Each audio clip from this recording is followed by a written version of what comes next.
Hey, Sonoran Sounder here for my quick and dirty review of the new Dominion expansion, Plunder. It's the 15th expansion.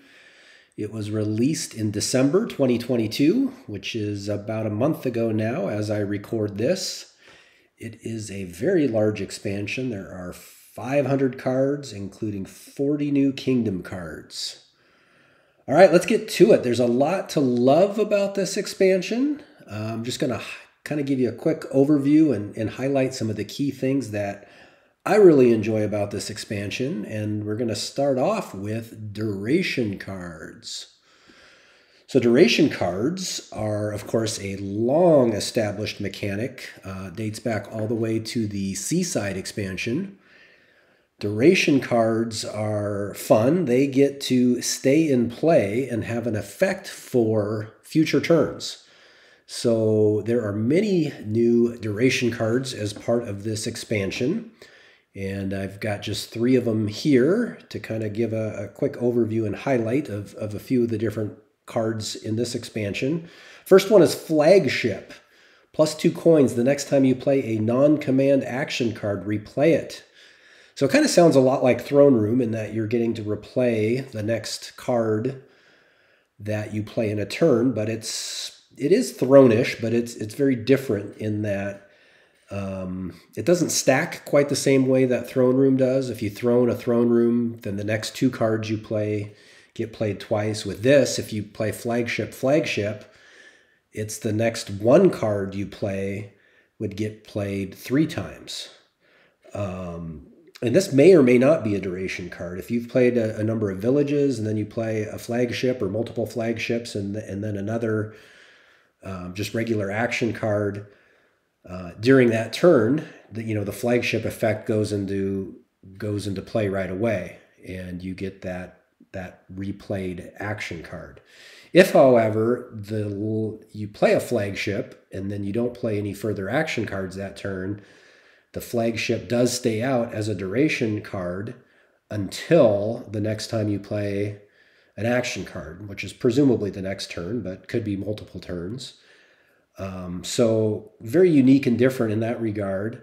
Again, very kingdom specific in terms of its power level and how good it's going to be, but very enjoyable card. Can be a little tricky though. But Flagship is one of the many duration cards introduced here in the new Plunder expansion. Quartermaster, this is a really fun one. This is a duration card that stays out the entire game, similar to Hireling from the Adventures expansion, if you're familiar with that. So once you play the Quartermaster, it stays out for the rest of the game.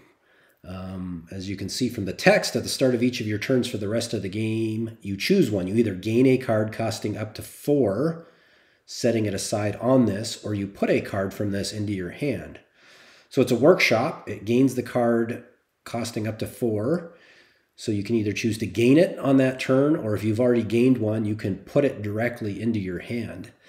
So as you can imagine, this can be a very powerful card, especially if there are good 3 and 4 cost cards in the kingdom that you want to fill your deck with. And again, this just stays out the entire game. So if you can get these early, great way to build your deck over the course of the game.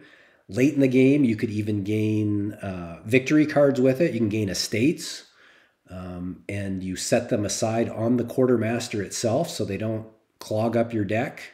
Obviously, if there are 4 cost victory cards as well, that can be really powerful way to score throughout the game, especially late in the game as piles get low. So Quartermaster, unique and fun duration card. And then we've got treasure durations are back, and there are actually several treasure durations. The one I have here is Rope, which is probably my favorite of all the treasure durations. What Rope does is it gives you a coin and a buy on the turn you play it, and then on your next turn at the start you get to draw a card and trash a card from your hand. You have the option to trash a card from your hand. So great card, great trasher, gives plus buy. draws a card the next turn. So this is a very pleasant card, very fun to play with and easy to play with in most kingdoms. So those are a few of the duration cards. Another thing that's back are events. I love events. Of course, events were first introduced in the Adventures. Right, wasn't it Adventures? Yeah, Adventures, I believe, was the first time events were introduced in the Dominion universe. And events are, they're not cards, they're card-shaped objects. They give you special on-buy effects that are not attached to buying specific cards. So another, unique mechanic that was introduced to the Dominion game, and there's now been a number of expansions that have added more events, as Plunder does here. And Plunder has some really exciting new events, really powerful ones. In fact, the ones I've highlighted here are some of the more powerful events in the set. Deliver, +1 buy, and this turn, each time you gain a card, set it aside and put it into your hand at the end of the turn. So wow, that's crazy good. You get to, for just $2, two coins, you even get your buyback. Every card you gain, you get to just put it right into your next hand. So incredibly powerful effect. Launch. This is another real powerful one.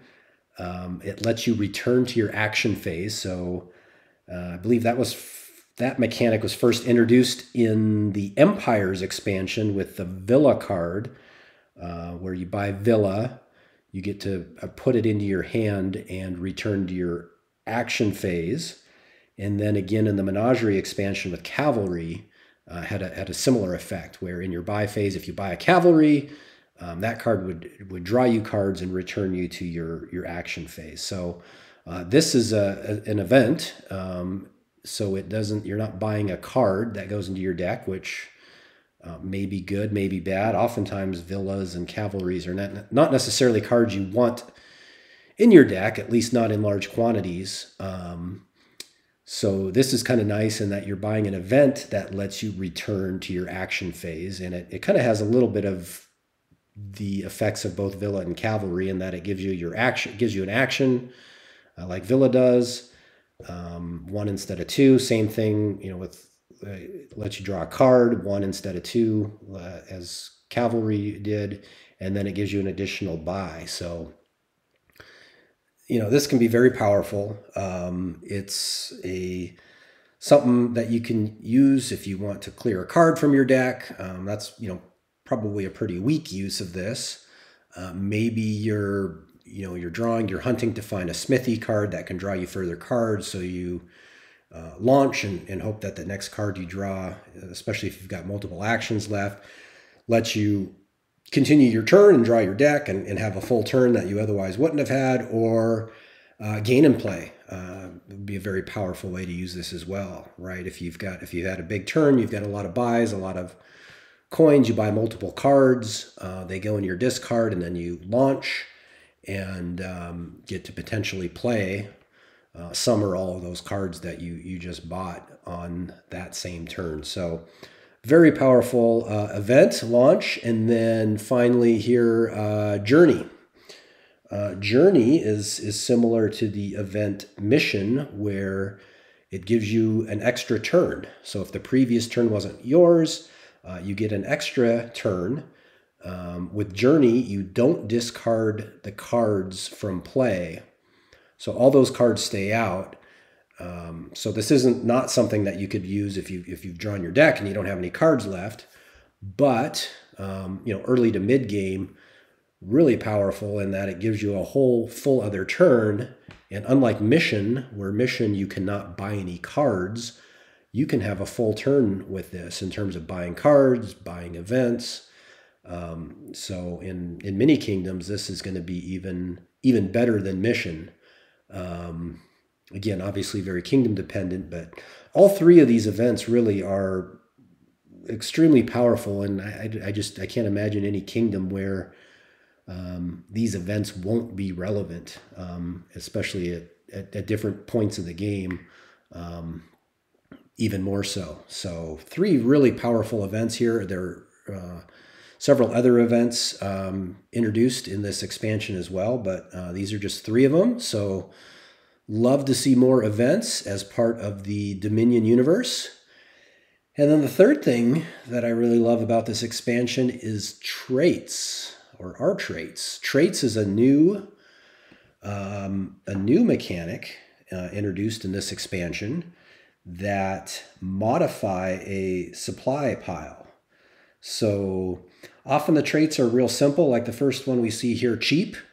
Basically, I mean, it just makes all cards in that supply pile cost 1 less. So if it was normally a 5 cost card, like a laboratory, instead of costing 5, it costs 4.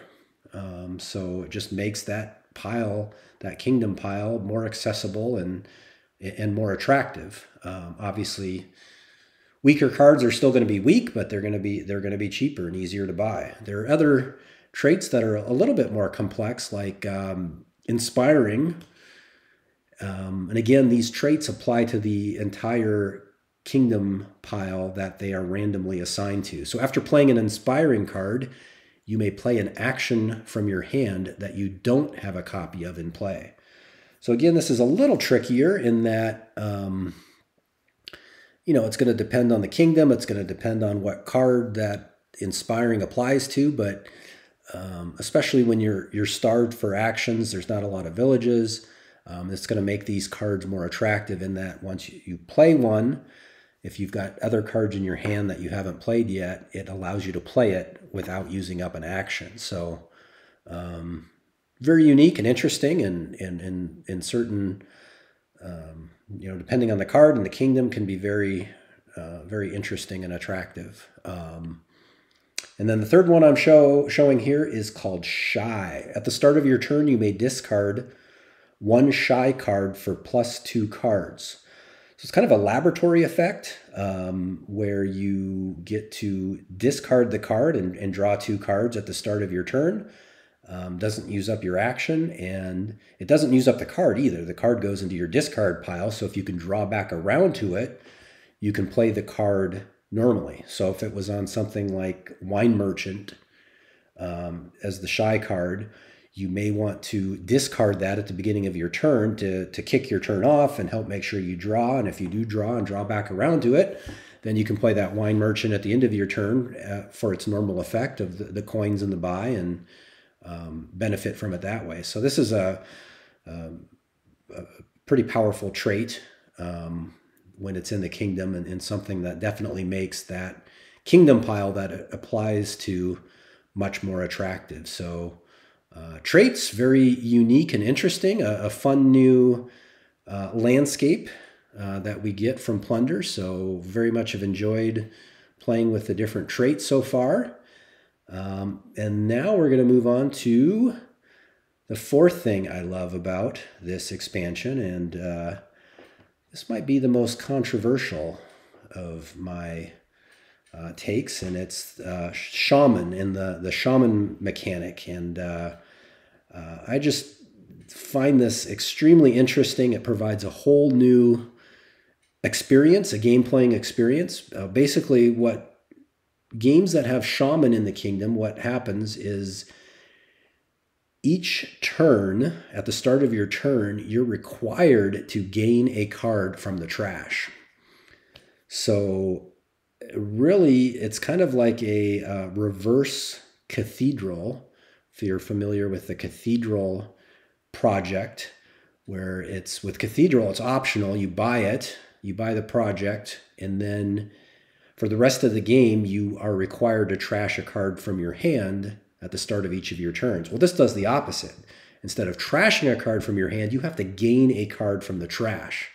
And it's mandatory. This is not something, if this Shaman card's in the kingdom, you have to do it. So if there's cards in the trash, you have to take one of them. A card costing up to 6 from the trash. So games with this are just totally different. It's a totally unique experience. Different types of strategies. Of course, trashing is of the utmost importance. with this, you want to make sure that you're trashing cards and that there are cards in the trash that your opponent has to put into their deck, so that you are, thinning your deck and junking your opponent. So trashing, very important in games like this. If Shaman happens to be the only card that does trash in the kingdom, it becomes, the card itself becomes even more important. You might even see it pile, just with the battle of trying to keep all that junk out of your deck and not being overwhelmed by the fact that you have to add a junk card to your deck at the start of each turn from the trash. It changes strategy as well. You got to be really careful about putting good cards in the trash. Cards like Grave Robber or Necromancer might make you a little leery of putting good cards in the trash, but this even more so. You're probably not going to be expanding duchies into provinces in games with this. Especially middle to late game, you don't want to be giving your opponents free duchies or other good cards that you might normally, Grave Robber or remodel into better cards. So it really changes the strategy. It is up to 6, so you could do, if you do have a points lead, you could, mill provinces, remodel a province into a province. That's going to be okay because that's an 8 cost card, and this you gain a card costing up to 6. But you do have to be careful of that. In a normal game where remodeling gold into province might be a good move, you really have to think about it. How many more shuffles are there going to be? Do you really want to give your opponent a gold into their deck instead of a copper? The answer, if there's a lot of turns left, the answer is probably no. So it really changes the strategy. So love this, love playing with this. It's a totally unique experience, very different strategically. And it's, like I said, it might be a little bit controversial. Some people find this card offensive in terms of just the junking and the difficulty that provides. But I think it's a lot of fun and just provides a whole new unique experience to the game that I really enjoy. All right, so let's move on to the final thing that I'm going to review. The one thing about this expansion that I hate, and that is loot. All right, loot. So loot are treasure cards. They are gained. They're not gained in the traditional way where you buy them from a supply pile. They are gained through different cards. They're gained through different events, different traits. Sometimes can give loot as well. And there are 30 different loot cards, or actually I should say 2 copies of 15 different types of loot cards. So I'm just showing 3 of them here, which when you gain a loot, you randomly gain one of these 15 different cards, of which there are 2 copies each in the non-supply pile. So what I really don't enjoy about this is it has a similar feel to playing with the card Tournament, which is the card where you play a tournament card. If you have a province in your hand, you can show it and you can gain a prize. Oftentimes in tournament games, 1 or 2 of the prizes are far better than the rest, and it's kind of a race to see who gets that prize. Like, for example, in a game with no plus buy, Princess is the critical one to get. If there's no village, it could be Trusty Steed. Sometimes the discard attack from followers. So it's a card that I don't enjoy playing with just because of the polarizing nature of it and just kind of the random effect. And it really, loot has a similar, at least for me in what I've played with, it has a similar feel. I had a game where there's an event that lets you trash an action card to gain a loot. So on turn 1, I trashed my Necropolis and I got doubloons, which is the first loot that you see here. It comes with a gold. My opponent got to trash their Necropolis. They got one of the loots that comes with a plus buy. This was the only plus buy in the kingdom. This was the only way to gain loot. And it was honestly, the game was over at that point. It took me probably 6 turns to be able to get another loot. And by the time I was able to get a loot with plus buy, my opponent was just so far ahead. There was lots of great 3 and 4 cost cards. They were able to use their extra gains. Meanwhile, on turn 3, I hit 9. I had doubloons, gold, 3 coppers, and just couldn't do anything with it. So in kingdoms where plus buy is important, the randomness of whether you get a loot with plus buy, none of the 3 that I'm showing here have plus buy. 2/3 of the cards do have it. So chances are you're going to get it, but if you don't, it can have a real negative impact on the game and your ability to really build out your deck when you need that plus buy in your kingdom. There's another game I played where it was a little easier to get loot in that game, but it was the first 4 loot I got. None of them had plus buy. And so that can be really frustrating. There's just a lot of randomness to it. You can see here there's a middle one is figurehead. It's a duration one. Gives you 2 cards at the start of your next turn and 3 coins. Hammer is a workshop one. This can be a great one in kingdoms, again, where there's really good 3, 4 cost cards that you want to add to your deck. But that's basically a workshop. Gives you 3 coins. Again, it's just the randomness of it can be really frustrating. There's one that allows you to trash. So if that's the only trashing in the kingdom and one player gets it's called Prize Goat, allows you to trash a card. That can have a real big impact on the game. I think, again, if this could have been simplified, if maybe there was just 5 or 6 different types of loot and they all had plus buy and they had slightly different benefits, I think that would have been a lot better. It would have really taken away a lot of the randomness to these games. I think that would have been an easy fix. I mean, even these 3 that we're looking at here, we could have put plus buy on these, and I don't think it would have made them that much stronger.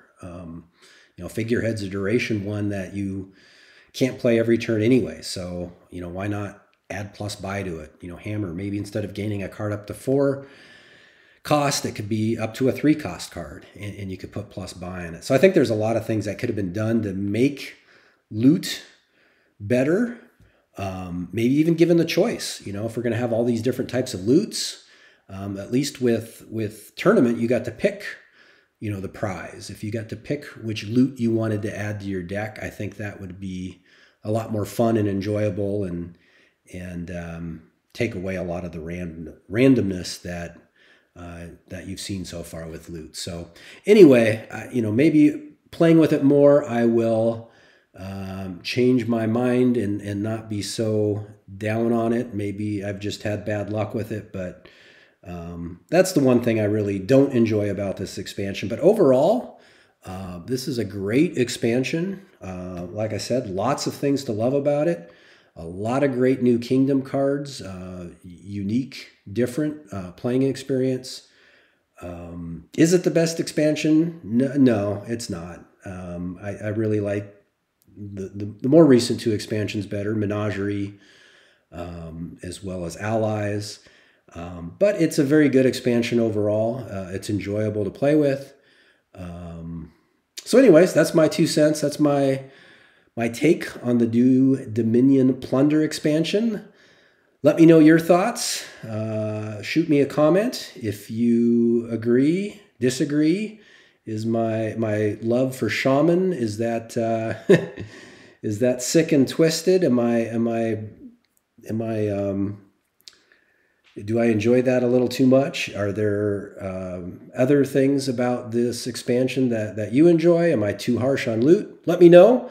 Like I said, overall, though, a great expansion, a lot of fun to play with, a lot of great new cards, and yeah, and that's that. So thank you for watching, and we'll see you next time.